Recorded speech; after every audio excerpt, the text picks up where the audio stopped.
Welcome to this module, which provides an overview of how to prepare for a mission, deploy and return safely. In this module, we will cover the steps you should take to prepare yourself for a deployment, including your personal, medical and contractual arrangements, the briefings you should make sure you receive when you arrive, and how to stay healthy in the field, and the steps you should take at the end of your deployment and when you return home. By the end of this module, you'll be able to describe key actions to prepare yourself for deployment and how to complete pre-deployment formalities and obtain administrative and medical clearance. Explain the arrival and departure processes as well as your entitlements as a deployee. And describe how to stay healthy during the deployment and on your return, including WHO's medical evacuation procedure. Some aspects of deployment can be stressful. Planning ahead and maintaining a healthy attitude can make you feel better prepared. It is advisable to meet with or telephone a WHO staff counsellor to discuss any concerns you may have. Take time to reflect and focus on your own objectives and motivation for the mission. Think about any needs you might have during your time away and what life will be like when you return home. Make sure you've made appropriate legal and banking arrangements. Complete the designation of beneficiaries and personal representative forms that you will receive from HR, and make sure that your banking arrangements are in order. You should ensure that you have money in your account, that any regular payments and bills will be paid while you're away, and that you can access funds in an emergency. Speak with your loved ones. Explain your mission and its importance. Encourage them to share their feelings about the mission with you. Make sure you know the details of where you're going and how you can be contacted in an emergency. Ensure that support is in place for your family, that there are arrangements in place for childcare, and that you sign any waiver documents necessary for medical treatment. Make sure insurance is in place, and make arrangements for how you will stay in touch with your loved ones during your mission. You will need the following documents: a passport valid for a minimum of 6 months beyond the date of your return to your home country, adequate health insurance, including adequate international medical expenses coverage, basic and advanced security in the field certificates, and other training modules as instructed, and a contract covering the full duration of your deployment. You will also need a valid visa if necessary, and security clearance must be received prior to your departure. Please note, for WHO staff and non-staff, including GORN deployees, travel will be arranged by WHO. Standby partner travel is arranged by the partner organisation. Make sure you understand your contract and your entitlements. There are different types of deployees working in the field with different entitlements. Internal global roster are WHO staff members drawn from across the 3 levels of the organisation who can be deployed for immediate response. External global roster includes experts who can be engaged on WHO contracts on an as-needed basis. And partnership rosters of available candidates maintained by partner agencies such as GORN and standby partnerships and the emergency medical teams. Pack appropriate clothing for the work you have to do. Clothes should be suitable for the climate and living conditions. You need to be mindful of cultural practices.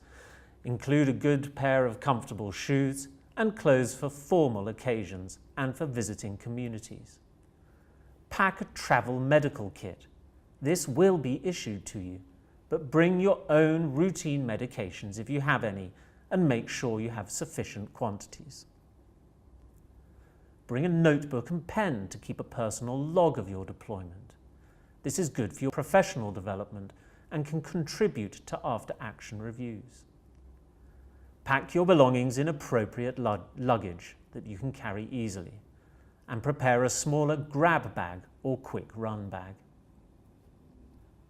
Being physically fit is important. Think of how you can keep up your fitness levels with limited resources in the field. You'll also need to mentally prepare for what lies ahead. Go online and research the country. Look at images. Pack something personal and important to you. Bring music that you like. Talk to someone about your fears, perhaps a friend or colleague who's not in part of your family. Identify a person or a buddy that you can call from the field to share experiences and challenges. This should not be a member of your immediate family. You will be informed about the medical clearance processes required for your deployment.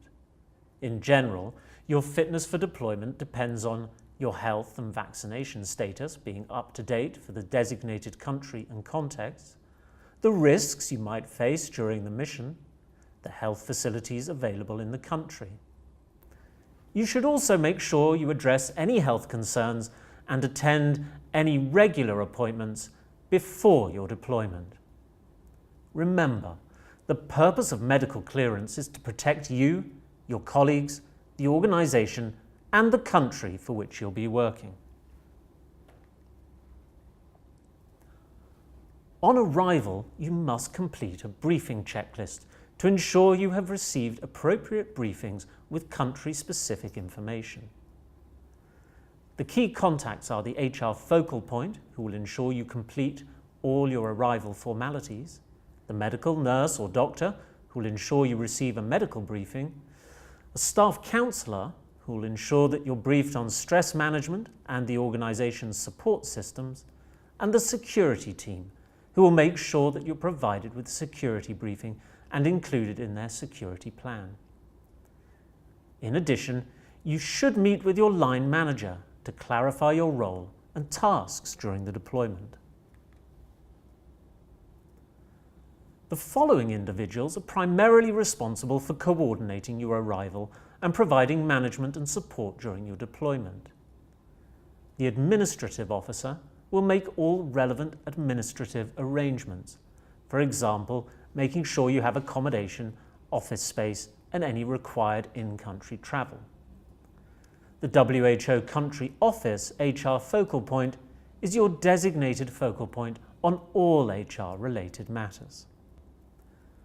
Maintaining a healthy regimen is important for your physical and mental well-being. There are physical and psychological benefits to exercising during deployment, but be aware of any restrictions due to security or other reasons. Adapt your regimen. Sufficient hydration with safe water is important to prevent dehydration. Make sure you get adequate rest. Make sure that you always wear a seatbelt and try and avoid alcohol and stimulants. Report any accident or illness to your team leader and the medical service and follow the procedure in place. Practice good hygiene. Wash your hands and dry them with a clean towel or disposable napkin, or use a hand sanitizer. Ensure any water you drink is safe and check with the country office if unsure. Cover food and water and ensure that food is well cooked and hygienically prepared. Maintain house hygiene with regular disinfection. If basic needs in the field are not fulfilled, report them early to make sure that you can improve your work and living conditions. The brochure Get Ready for Deployment contains a lot of information about stress. Stress can be day-to-day, which is part of everyone's daily life, cumulative, resulting from prolonged exposure to stressors, or traumatic or critical incident stress. Working in emergencies can increase stress that you may face. This may be due to a heavy workload or inactivity, the presence of a threat, facing unfamiliar situations, feeling frustrated about not being able to meet the needs of the affected population, experiencing social isolation and poor communication, conflict within the team or hierarchy, a lack of living space and privacy, a feeling insecure or unsafe, facing situations that challenge your values or beliefs, separation from loved ones or friends, and worrying about what going home will be like. You should learn to recognize the effects of stress in yourself and your colleagues. Some common effects are concentration problems, memory loss, slow thinking, a lack of motivation or a feeling of loss. Physical symptoms such as a headache, fatigue, back pain, muscle tightness, nausea, dizziness, or emotional, such as moodiness, a short temper, an inability to relax, feeling overwhelmed, lonely, or sad. There may also be behavioral signs, such as isolating yourself, eating more or less, irregular sleep patterns, and an increased alcohol consumption or nervous habits. Morale may be altered. You may experience disaffection, doubt, cynicism, or a loss of confidence. And you may find personal interactions difficult. You may experience tension and arguments, interpersonal conflict, or misunderstandings with colleagues. During your deployment, you can minimize the impact of stress by understanding the terms of reference. Don't try to achieve perfection. Be patient with yourself and ask for help if you need it. Strive for good communication with team members and leaders. Accept and express your feelings as normal reactions to challenging circumstances. And find someone with whom you can share your feelings. Read the Psychological First Aid Handbook, which is available at the following link. Remember, take care of yourself. You owe it to yourself and those who care about you. You will be given a contact list for health resources. If you encounter colleagues in stress, listen, ask about their needs, and try to connect them with resources. You are not alone. WHO deployees can count on support to deal with increased stress and anxiety. Refer to the resources under the Documents tab for further details. The purpose of WHO's Medevac procedure is to allow people working with WHO in the context of emergency response to secure essential medical care or treatment when it is locally unavailable or deemed inadequate. WHO ensures Medevac transport and treatment arrangements are made and paid for. The regional staff physician and the Staff Health and Wellbeing Services Director will determine the location of treatment. Costs will be recovered afterwards to the fullest extent possible, according to the individual contractual and insurance arrangements. And evacuation will be to the nearest location where adequate medical facilities exist. At the end of your deployment, it is essential that you prepare handover notes. This will help to ensure that the work you are doing can be continued if necessary, and that the lessons you've learned during your deployment can benefit your successor. In general, your handover notes must be cleared by your supervisor, the incident manager, or the head of country office. Before you depart, make sure you attend a post-deployment and technical and administrative debriefings. Ensure that you've completed your debriefing checklist, your end-of-mission technical report, and your performance evaluation, and submitted them to the HR focal point for submission to HQ. For consultants, payments of the final contract instalment will only be made once headquarters has received both of these reports. For staff on duty, performance evaluation will be attached to your overall EPMDS for that year.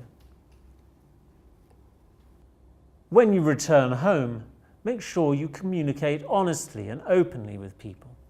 Accept and share your feelings. Be patient with yourself and others. Take time to renegotiate your role at work and at home. Consider taking an extra day or two to recuperate before reuniting with loved ones so that you have time to adjust from the emergency experience to the home environment. Consider taking some time to rest before going back to work. Understand that your children may be shy or reserved towards you during the initial days following your return. Once you have returned, please continue to monitor your physical and mental health. You'll be provided with a list of services which both staff and non-staff can access. And if in doubt, you can always call one of the numbers below. Staff health and wellbeing services will ask to see you when you return. Ensure you contact them for a debriefing. That is the end of this module. Thank you for your attention. Additional resources can be found using the tabs below.